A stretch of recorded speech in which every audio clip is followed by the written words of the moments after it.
Chapter 6. Challenging the Caste System. The Indian caste system is another name for the social stratification prevalent in the Indian subcontinent, where social classes are defined by thousands of hereditary groups often termed as jatis or castes. भारतीय जाति व्यवस्था, Indian caste system, भारतीय उपमहाद्वीप, Indian subcontinent में प्रचलित सामाजिक श्रेणीकरण, social stratification का दूसरा नाम है, जहां सामाजिक वर्ग, सोशल क्लासेस, हजारों वंशानुगत समूहों, हेरेडिटरी ग्रुप्स द्वारा परिभाषित होते हैं, जिन्हें अक्सर जातियां, जातिस या वर्ण, कास्ट्स कहा जाता है. The caste system has been prevalent in our society since the ancient period. According to the Hindu scriptures, there are 4 varnas: Brahmins, teachers, scholars and priests; Kshatriyas, kings and warriors; Vaishyas, traders; and Sudras, agriculturists, artisan groups. Although the political power was in the hands of the Kshatriya, Brahmins traditionally enjoyed prestige and privileges. जाति व्यवस्था, caste system, हमारी समाज में प्राचीन काल, ancient period से प्रचलित, prevalent रही है. हिंदू शास्त्रों, हिंदू स्क्रिप्चर्स के अनुसार 4 वर्ण, वर्णस होते हैं: ब्राह्मण, ब्राह्मण्स, शिक्षक, विद्वान और पुजारी; क्षत्रिय, क्षत्रियस, राजा और योद्धा; वैश्य, वैश्यस, व्यापारी और शूद्र; शूद्रस, कृषक, कारीगर समूह. हालांकि राजनीतिक शक्ति, पॉलिटिकल पावर, क्षत्रियों, क्षत्रियस के हाथों में थी, ब्राह्मणों, ब्राह्मण्स को पारंपरिक रूप से प्रतिष्ठा, प्रेस्टीज और विशेषाधिकार, प्रिविलेजेस प्राप्त थे. India witnessed series of social and religious movements during the 19th and early decades of the 20th century. The main aim of the 19th century reformers was to spread knowledge so as to liberate people from deep-rooted superstitions and social evils.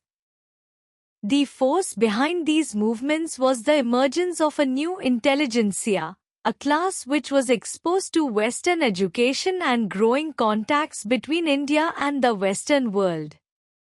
Bharat में 19वीं और 20वीं सदी के प्रारंभ में एक श्रृंखला, series, सामाजिक और धार्मिक आंदोलनों, सोशल एंड रिलीजियस मूवमेंट्स की गवाह बनी. 19वीं सदी के सुधारकों, रिफॉर्मर्स का मुख्य उद्देश्य, मेन एम, ज्ञान फैलाना, स्प्रेड नॉलेज था, ताकि लोगों को गहरे अंधविश्वासों, सुपरस्टिशंस और सामाजिक बुराइयों, सोशल एविल्स से मुक्ति, लिटरेट मिल सके.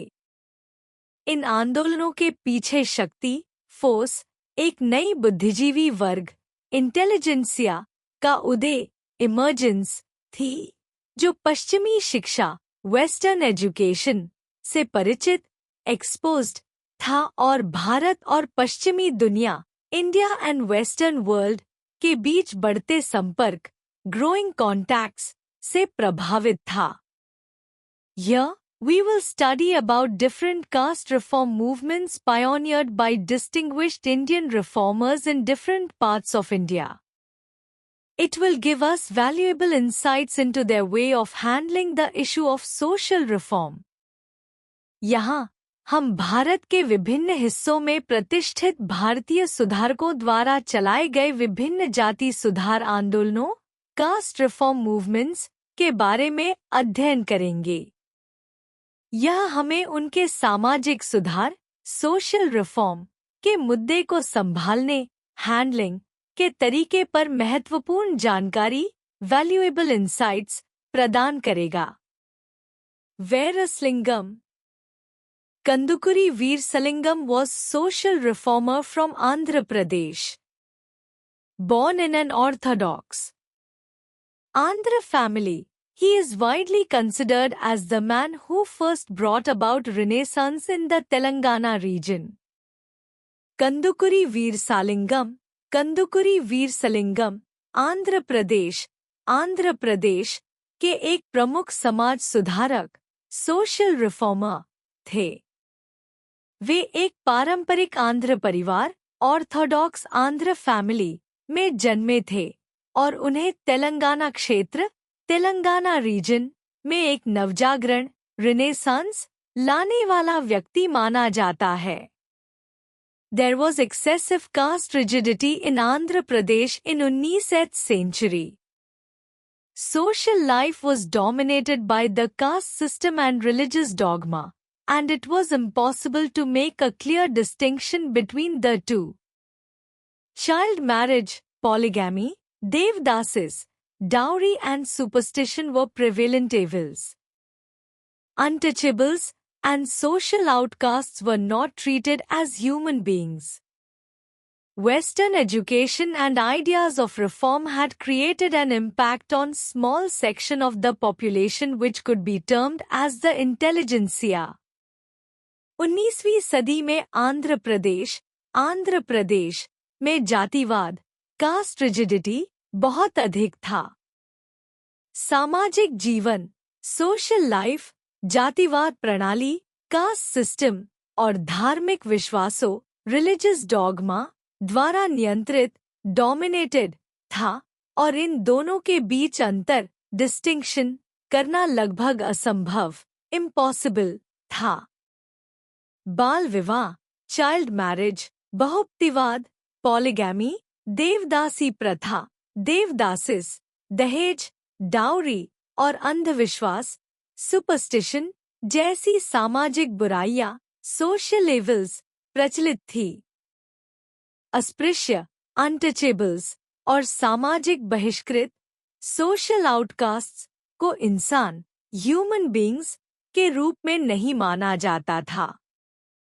पश्चिमी शिक्षा, वेस्टर्न एजुकेशन और सुधार, रिफॉर्म के विचारों, आइडियाज ने एक छोटे से वर्ग, स्मॉल सेक्शन पर प्रभाव डाला था जिसे बुद्धिजीवी वर्ग, इंटेलिजेंसिया कहा जा सकता है। In Andhra Pradesh, the cultural renaissance and the reform movement were both started by Veersalingam Pantulu, who hailed from Rajmundry. Though he came from an orthodox family, he realized that the prevailing customs and traditions were not rational. He was deeply influenced by the writings of Keshab Chandra. Sanitary reforms related to women were his first priority. He worked to eradicate child marriage, polygamy and sati, projecting his arguments through a drama, Brahmavivahamic, serialized in his journal Haya Sanjeevani. Andhra Pradesh में सांस्कृतिक पुनर्जागरण, cultural Renaissance और सुधार आंदोलन, reform movement, दोनों की शुरुआत कंदुकुरी वीरसालिंगम पंतुलू ने की, जो राजमुंद्री से थे। हालांकि वे एक पारंपरिक, ऑर्थोडॉक्स परिवार से थे, उन्होंने यह महसूस किया कि प्रचलित रीति-रिवाज और परंपराएं, कस्टम्स एंड ट्रेडिशंस, तर्कसंगत, रैशनल नहीं थी। वे केशव चंद्रा सेन के लेखन, राइटिंग्स से गहरे प्रभावित, इन्फ्लुएंस्ड थे। महिला सुधार, रिफॉर्म्स रिलेटेड टू विमेन, उनके लिए पहली प्राथमिकता, फर्स्ट प्रायोरिटी थी। उन्होंने बाल विवाह, चाइल्ड मैरिज, बहुपतिवाद, पॉलीगैमी और सती प्रथा, सती को समाप्त, इरेडिकेट करने के लिए काम किया और अपने तर्कों, आर्ग्यूमेंट्स को एक नाटक, ड्रामा, ब्राह्मविवाहमिक के माध्यम से प्रस्तुत किया, जो उनके पत्रिका हया संजीवनी में धारावाहिक रूप से प्रकाशित, सीरियलाइज्ड हुआ। Vivekvaradni, published by Veersalingam, was the journal devoted to uncompromising social regeneration. Veersalingam was pioneer in borrowing from both English and Sanskrit literature through his satirical novel Prahasnam, new literary genre and plays, to propagate his ideas on social reforms. विवेकवाराधनी, जो वीरसालिंगम द्वारा प्रकाशित, published, एक पत्रिका थी, सामाजिक पुनर्निर्माण, social regeneration, के प्रति अनकम्प्रोमाइजिंग दृष्टिकोण, डिवोटेड, को समर्पित थी। वीरसालिंगम साहित्यिक सुधार, लिटरेरी रिफॉर्म्स, के क्षेत्र में एक अग्रणी पायोनियर थे, जिन्होंने अंग्रेजी, इंग्लिश और संस्कृत साहित्य, लिटरेचर से उधार लेकर अपने विचारों, आइडियाज को फैलाने, प्रोपैगेट के लिए अपनी व्यंग्यात्मक, सैटिरिकल उपन्यास प्रहसनम, एक नया साहित्यिक शैली, लिटरेरी जॉनर और नाटकों, प्लेस का उपयोग किया। In his speeches and writings, Veersalingam focused on the need to spread scientific knowledge and rational way of thinking. He advocated for the spread of scientific education in local languages. He believed that social reform should take place along with political reform, if not before it. In his presidential address at the Indian Social Conference in 1888, he declared that, "I believe the political development of a country must largely depend upon the social condition of the community which supplies the physical, intellectual and moral resources of the people." He was a typical representative of early Indian nationalism. अपने भाषणों, speeches और लेखों, writings में वीरसालिंगम ने वैज्ञानिक ज्ञान, scientific knowledge और तर्कसंगत, रैशनल सोच, वे ऑफ थिंकिंग फैलाने, स्प्रेड की आवश्यकता, नीड पर जोर, फोकस दिया। उन्होंने स्थानीय भाषाओं, लोकल लैंग्वेजेस में वैज्ञानिक शिक्षा, साइंटिफिक एजुकेशन के प्रसार, स्प्रेड का समर्थन, एडवोकेटेड किया। उनका मानना, बिलीव्ड, था कि सामाजिक सुधार, सोशल रिफॉर्म, को राजनीतिक सुधार, पॉलिटिकल रिफॉर्म, के साथ साथ होना चाहिए, यदि यह उससे पहले नहीं होता। 1888 में भारतीय सामाजिक सम्मेलन, इंडियन सोशल कॉन्फ्रेंस, में अपने अध्यक्षीय भाषण, प्रेसिडेंशियल एड्रेस, में उन्होंने यह घोषणा, डिक्लेयर्ड, कि मुझे विश्वास, बिलीफ, है कि एक देश का राजनीतिक विकास, पॉलिटिकल डेवलपमेंट, मुख्य रूप से उस समुदाय, कम्युनिटी की सामाजिक स्थिति, सोशल कंडीशन पर निर्भर, डिपेंड करता है, जो लोगों के शारीरिक, बौद्धिक, इंटेलेक्चुअल और नैतिक, मॉरल संसाधनों, रिसोर्सेज की आपूर्ति करता है। वे प्रारंभिक भारतीय राष्ट्रीयता, अर्ली इंडियन नेशनलिज्म, के एक विशिष्ट प्रतिनिधि, टिपिकल रिप्रेजेंटेटिव थे। श्री नारायणा गुरु, Kerala. Sri Narayana Guru was the apostle of social equality. He was a great saint and social reformer. He was born at Chempajhanti, a small village in Kerala in 1856. He belonged to the Ejava community, which constituted the single largest community among the downtrodden classes in Kerala. A religious person since his childhood, Sri Narayana Guru did not believe in the caste system. He was determined to eradicate the social disabilities imposed on lower castes. Sri Narayana Guru, सामाजिक समानता, social equality के महान प्रेरक, apostle थे। वह एक महान संत, great Saint और समाज सुधारक, सोशल रिफॉर्मर थे। उनका जन्म 1856 में केरल केरला के एक छोटे से गांव चेम्पाझंटी में हुआ था। वे एझावा समुदाय एझावा कम्युनिटी से थे, जो केरल में निम्न वर्ग डाउनट्रॉडन क्लासेस का सबसे बड़ा समुदाय लार्जेस्ट कम्युनिटी था। बचपन से ही धार्मिक रिलीजियस व्यक्ति रहे श्री नारायण गुरु ने जातिवाद कास्ट सिस्टम को नहीं माना। वे निम्न जातियों लोअर कास्ट्स पर लगाए गए सामाजिक अयोग्यताओं सोशल डिसेबिलिटीज को समाप्त इरेडिकेट करने के लिए दृढ़ संकल्पित डिटरमाइंड थे। Narayana Guru realized the evils of casteism and pioneered the lower caste movement in Kerala. To change the mindset of the masses, he founded an organization in 1903 called SNDP, the Sri Narayan Dharam Pariplana Yogam. He struggled to lift up the downtrodden and worked for their rightful place in society. Narayan गुरु ने जातिवाद casteism की बुराइयों evils को समझा और केरल में निम्न जाति आंदोलन लोअर कास्ट मूवमेंट की शुरुआत पायोनियर्ड की।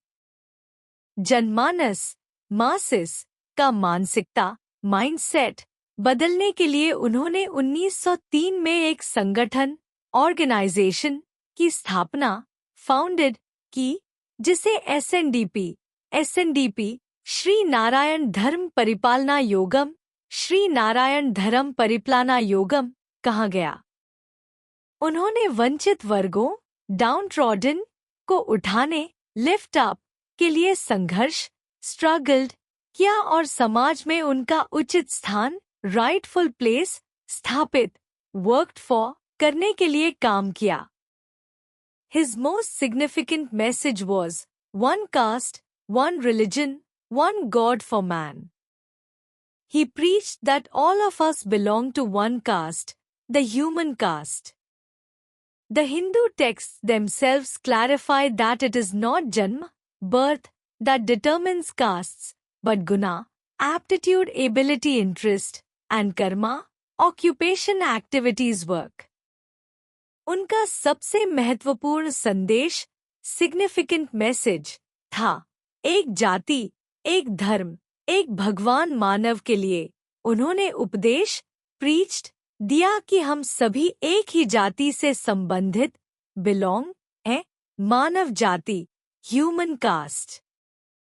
हिंदू ग्रंथों हिंदू टेक्स्ट्स में खुद यह स्पष्ट क्लैरिफाई किया गया है कि यह जन्म नहीं है जो जाति निर्धारित करता है, बल्कि गुना योग्यता क्षमता रुचि और कर्मा व्यवसाय गतिविधियां काम है। इन 1888 one Shivratri night Narayana Guru picked up Shivling from the Neyar river and consecrated to make declare sacred it at Aruvippuram near Trivandrum. When challenged, he replied mildly, "It was only an Ejhava Siva that I consecrated." The great irony of that simple statement, how could Siva belong to any particular caste? Reverberated throughout the land. This was the very first satyagraha, a peaceful, non-violent protest against obvious injustice.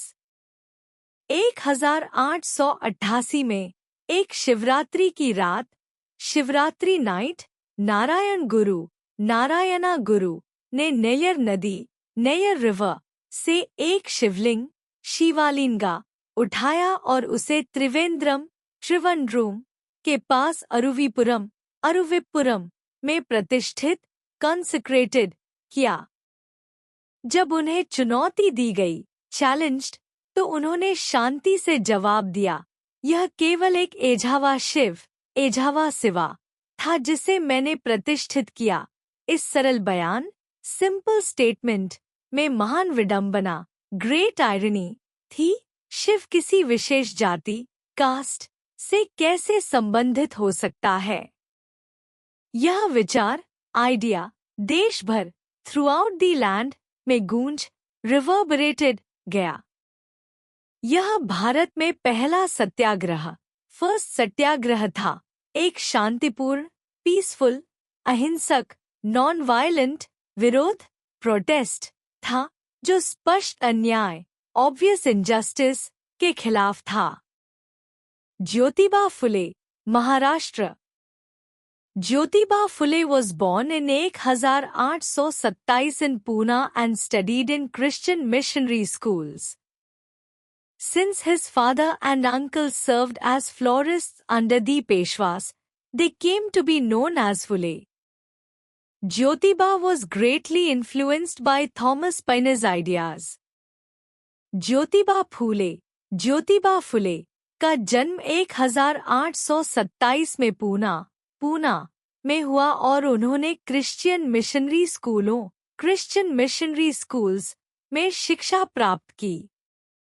उनके पिता और चाचा father and uncles पेशवाओं के तहत फूल वाले फ्लोरिस्ट्स थे, इसलिए वे फूले के नाम से जाने जाते थे। ज्योतिबा पर थॉमस पाइने के विचारों का गहरा प्रभाव इन्फ्लुएंस्ड था। Painful incident made him aware of the inequities of the caste system. He was invited to attend wedding ceremony of his Brahman friend, where he was insulted in the name of caste. Deeply hurt, Jyotiba struggled throughout his life to defy the caste system and serve the Shudras and women who were deprived of all their rights as human beings. He strongly attacked the stronghold of Brahmins, believing that they blocked others from gaining access to avenues of knowledge and influence. He appealed the masses to resist the tyranny of the Brahmins. एक दुखद घटना, painful incident, ने उन्हें जाति व्यवस्था, caste system की असमानताओं, इनइक्विटीज से अवगत कराया। उन्हें अपने ब्राह्मण मित्र के विवाह समारोह, वेडिंग सेरेमनी में आमंत्रित, इनवाइटेड किया गया, जहां उन्हें जाति के नाम, in the name of caste, पर अपमानित, इंसल्टेड किया गया।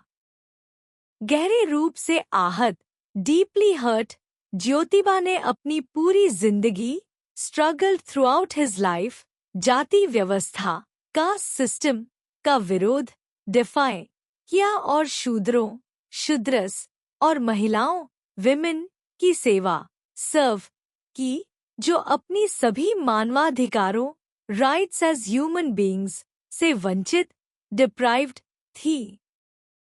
उन्होंने ब्राह्मण्स के मजबूत नियंत्रण, स्ट्रॉन्ग होल्ड पर कड़ा हमला, स्ट्रॉन्गली अटैक्ट किया, यह मानते हुए, बिलीविंग कि वे दूसरों को ज्ञान, नॉलेज और प्रभाव, इन्फ्लुएंस तक पहुंच प्राप्त करने, गेन एक्सेस से रोकते हैं। उन्होंने जनता, मासेस से अपील्ड की कि वे ब्राह्मणों के अत्याचार, टिरनी ऑफ द ब्राह्मण्स का विरोध करें, रेजिस्ट। इन 1873 he founded सत्याशोधक समाज, Society of Seekers of Truth. The main objectives of the organization were to liberate the Shudras. All the members of the organization were expected to treat human beings as children of God. He opposed idolatry and supported widow remarriage and women's education. He stressed on the unity of man and envisaged a society based on liberty, equality and fraternity. In 1873, Phule wrote Gulamgiri, meaning slavery, which was dedicated to all those Americans. He passed away on 28 November 1890. 1873 में उन्होंने सत्याशोधक समाज की स्थापना, founded की, जिसका उद्देश्य शूद्रस को स्वतंत्र, लिबरेट करना था। इस संगठन के मुख्य उद्देश्य, मेन ऑब्जेक्टिव्स, थे कि सभी सदस्य, मेंबर्स, मानवों को भगवान के बच्चों, चिल्ड्रन ऑफ गॉड के रूप में माने, ट्रीट उन्होंने मूर्ति पूजा, आइडलेट्री का विरोध अपोज्ड किया और विधवा पुनर्विवाह, विडो रीमैरिज और महिलाओं, वुमेन्स एजुकेशन की शिक्षा का समर्थन सपोर्टेड किया।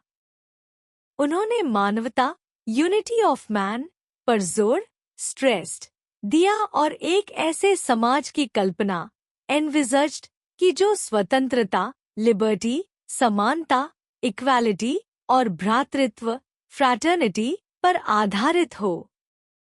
1873 में फूले ने गुलामगिरी जिसका अर्थ मीनिंग है दास्ता, स्लेवरी लिखा और इसे उन सभी अमेरिकन्स को समर्पित डेडिकेटेड किया जिन्होंने दास प्रथा, स्लेवरी का विरोध किया था।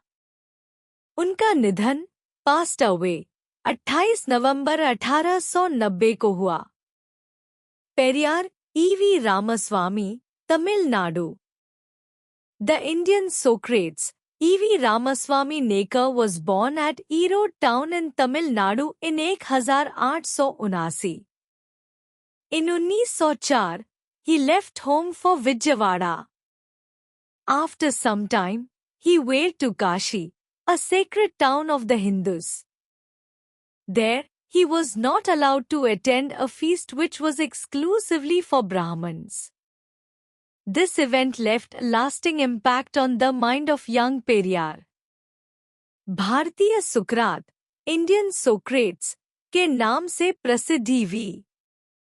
रामास्वामी नायकर, E.V. रामास्वामी नेकर का जन्म 1879 में तमिलनाडु के ईरोड शहर में हुआ था। 1904 में उन्होंने घर छोड़कर विजयवाड़ा की यात्रा की। कुछ समय बाद वे काशी हिंदू धर्म के पवित्र सेक्रेड शहर गए। वहां उन्हें एक फीस्ट में भाग लेने की अनुमति अलाउड नहीं दी गई, जो विशेष रूप से ब्राह्मण्स के लिए था। इस इवेंट का युवा यंग पेरियार पर गहरा प्रभाव लास्टिंग इम्पैक्ट पड़ा। Consequently, rethinking on his renunciation led him back to family life. He was an ardent supporter of social equality. His philosophy was based on social justice and rational outlook. He condemned casteism in all its forms and started the Vaikam movement against untouchability. Many popular national leaders like Gandhiji, Rajgopalachari and Acharya Vinoba Bhave participated in this movement. Finally, the Raja of Travancore abolished this inhuman practice by an act. इस घटना के बाद उनके त्याग renunciation पर पुनः विचार rethinking करने के कारण वे पारिवारिक जीवन फैमिली लाइफ में लौट आए। वे सामाजिक समानता सोशल इक्वालिटी के प्रबल समर्थक आर्डेंट सपोर्टर थे। उनका दर्शन फिलॉसफी सामाजिक न्याय सोशल जस्टिस और तर्कसंगत दृष्टिकोण रैशनल आउटलुक पर आधारित था। उन्होंने जातिवाद कास्टिज्म के सभी रूपों फॉर्म्स का विरोध कंडेम्ड किया और अस्पृश्यता अनटचेबिलिटी के खिलाफ वैकोम आंदोलन वाइकम मूवमेंट शुरू किया। इस आंदोलन में गांधीजी राजगोपालाचारी और आचार्य विनोबा भावे जैसे कई लोकप्रिय राष्ट्रीय नेता नेशनल लीडर्स पार्टिसिपेटेड हुए। अंततः त्रावणकोर के राजा ऑफ ट्रावानकोर ने एक अधिनियम एक्ट द्वारा इस अमानवीय इनह्यूमन प्रथा प्रैक्टिस को समाप्त abolished किया। He founded the first non-Brahminical organization in South India in 1917 which was later known as the Justice Party. He accused the Congress of being party of Brahmins.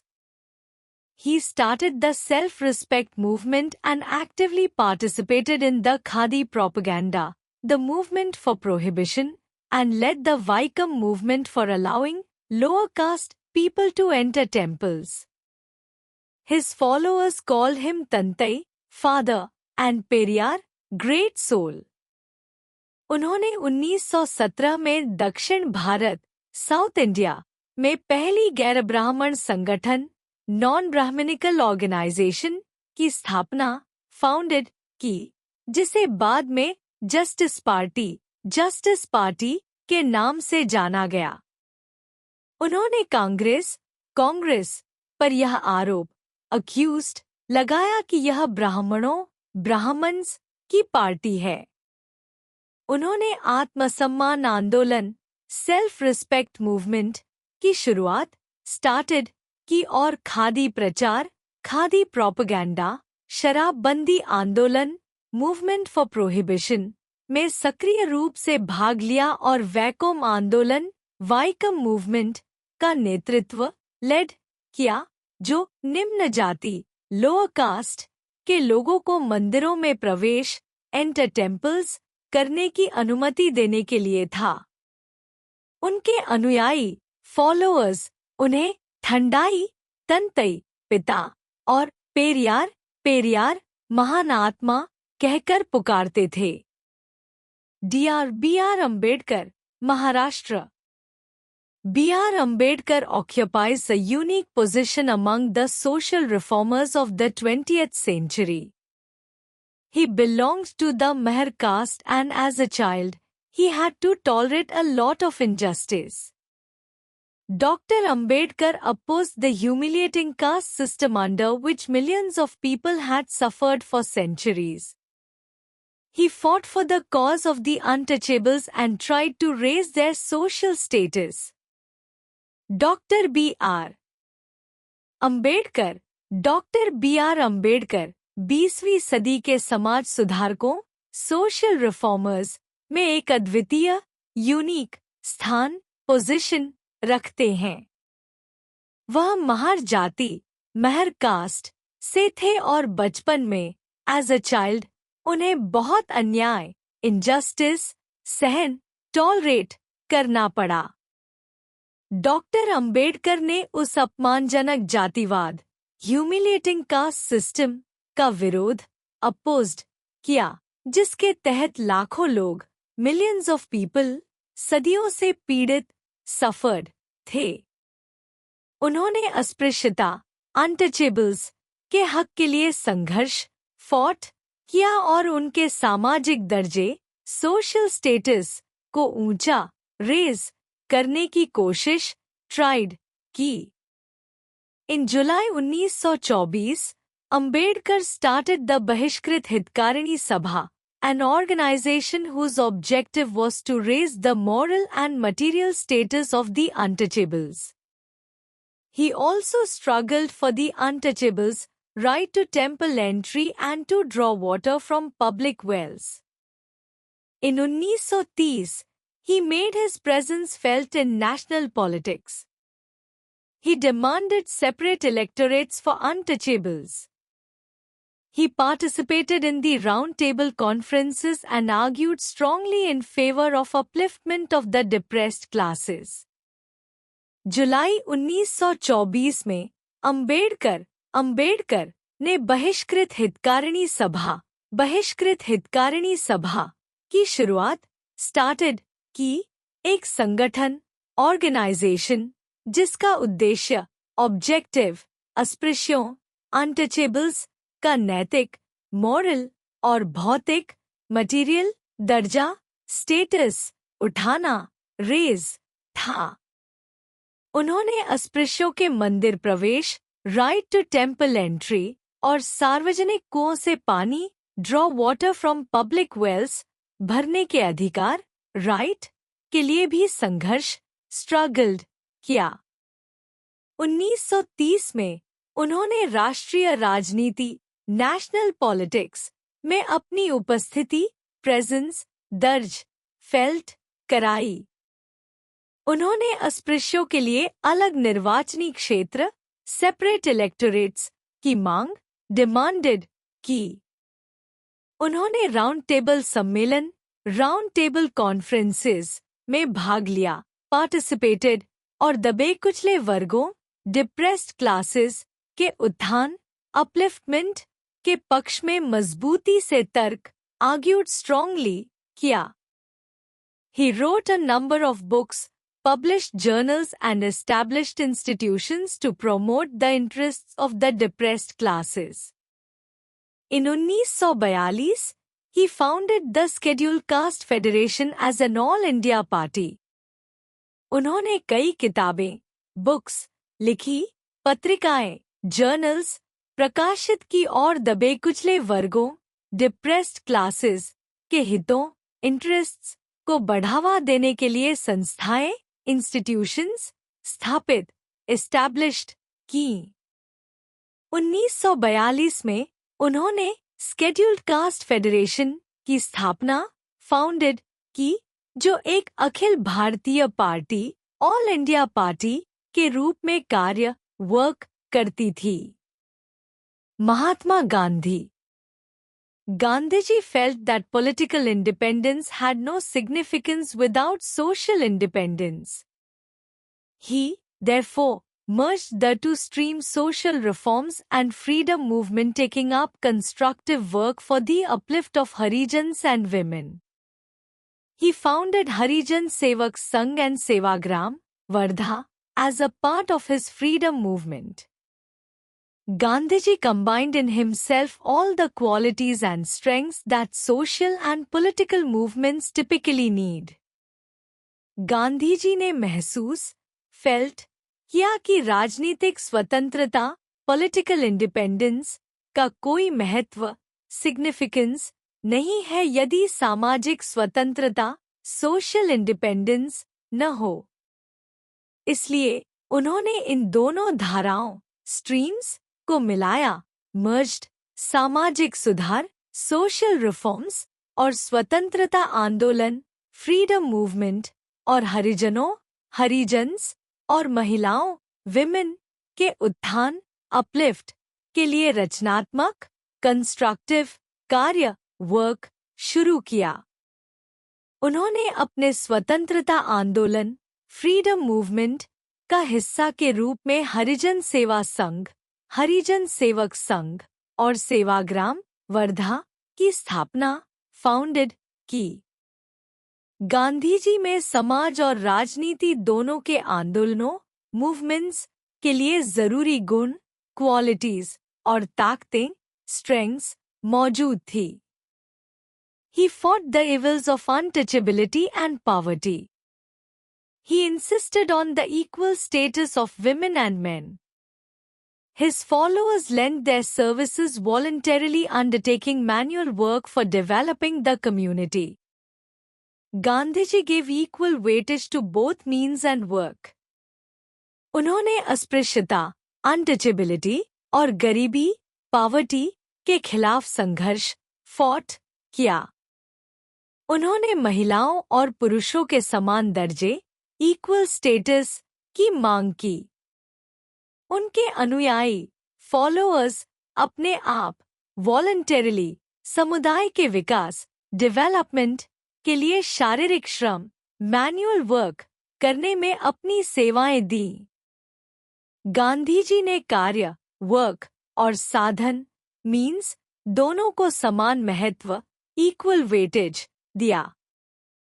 Consequences of the reform activities. National leader and social reformers like Gandhi, Phule and others realized quite early that the country could never achieve freedom without the active participation of all sections of Hindu society. Therefore, it was important to uplift the untouchables and lower castes. Attempts to eradicate untouchability and the launching of Harijan Sevak Sangh were aimed at achieving this political and social aim. राष्ट्रीय नेता, national leaders और समाज सुधारक, social reformers जैसे गांधी जी, गांधी, फुले और अन्य लोगों ने बहुत जल्दी, क्वाइट अर्ली, यह महसूस किया कि देश, कंट्री, तब तक स्वतंत्रता, फ्रीडम, प्राप्त नहीं कर सकता, could never achieve freedom, जब तक हिंदू समाज, हिंदू सोसाइटी के सभी वर्गों, सेक्शंस की सक्रिय भागीदारी, एक्टिव पार्टिसिपेशन न हो। इसलिए यह महत्वपूर्ण, इम्पोर्टेंट था कि अस्पृश्य, अनटचेबल्स और निम्न जातियों, लोअर कास्ट्स का उत्थान, अपलिफ्ट किया जाए। अस्पृश्यता को समाप्त, एराडिकेट करने के प्रयास, अटेम्प्ट्स और हरिजन सेवा संघ, हरिजन सेवक संघ की शुरुआत, लॉन्चिंग, इसी राजनीतिक और सामाजिक उद्देश्य, पॉलिटिकल एंड सोशल एम को प्राप्त करने के लिए थे। Like most of the other reformers, Gandhi did not want to disturb the basic structure of Hindu society. Ambedkar, however, did take a shy at structural change, with special emphasis on removing the social stigma burdening the lower castes. जैसे कि अधिकांश अन्य सुधारकों, reformers की तरह, गांधी जी ने हिंदू समाज, Hindu society की बुनियादी संरचना, बेसिक स्ट्रक्चर में बदलाव, डिस्टर्ब नहीं करना चाहा, डिड नॉट वांट। हालांकि अंबेडकर ने संरचनात्मक, स्ट्रक्चरल बदलाव, चेंज की कोशिश की, टुक अ शाय एट, विशेष रूप से निम्न जातियों, लोअर कास्ट्स पर लगाए गए सामाजिक कलंक, सोशल स्टिग्मा को हटाने, रिमूविंग पर जोर, एम्फेसिस दिया। The inequalities within the caste system are not ordained by religion, they are a result of social distinctions initially based on functions. These later degenerated into a rigid social structure where power and privilege were unequally distributed. Higher castes, who had performed the functions of performing religious rites and purveying education, acquired monopoly over sacred rituals, access to scriptural texts, and relatively greater access to power and privileges.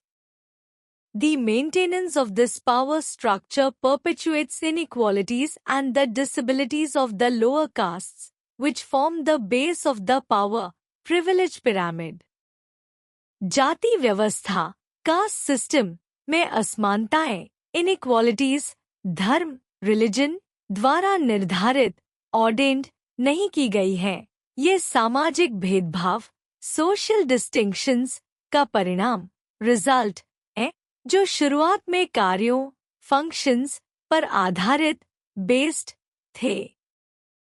बाद में ये एक कठोर, rigid सामाजिक संरचना, social structure में परिवर्तित, degenerated हो गई, जहां शक्ति, पावर और विशेषाधिकार, प्रिविलेजेस असमान रूप से, अनइक्वली वितरित, डिस्ट्रीब्यूटेड किए गए थे।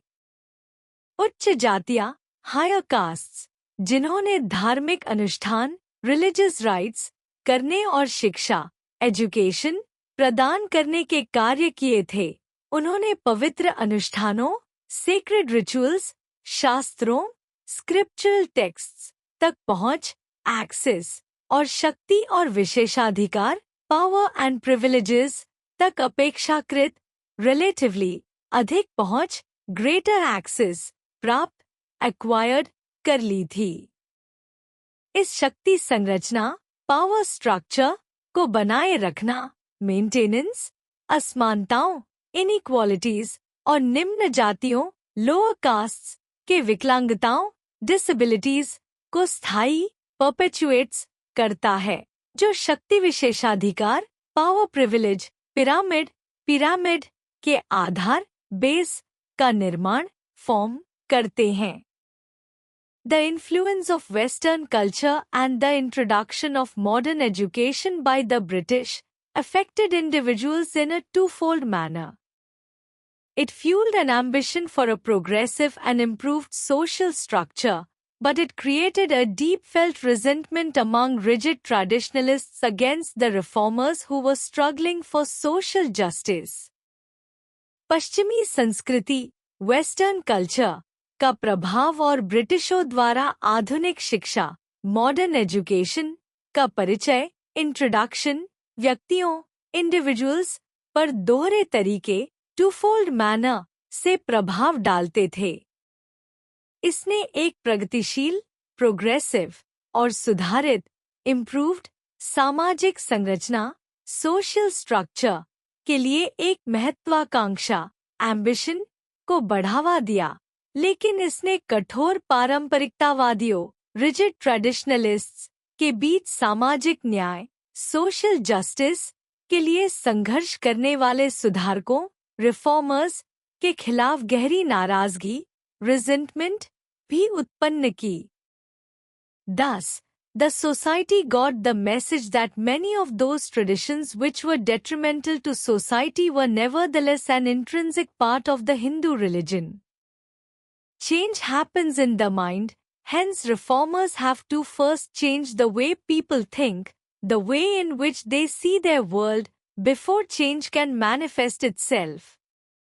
Education was the sole solution, because it broadens the mind and encourages rationalism that sets the stage for change. इस प्रकार समाज, सोसाइटी को यह संदेश, मैसेज मिला कि कई परंपराएं, ट्रेडिशंस जो समाज के लिए हानिकारक, डेट्रिमेंटल थीं, फिर भी हिंदू धर्म, हिंदू रिलीजन का अभिन्न, इंट्रिंसिक हिस्सा, पार्ट थीं।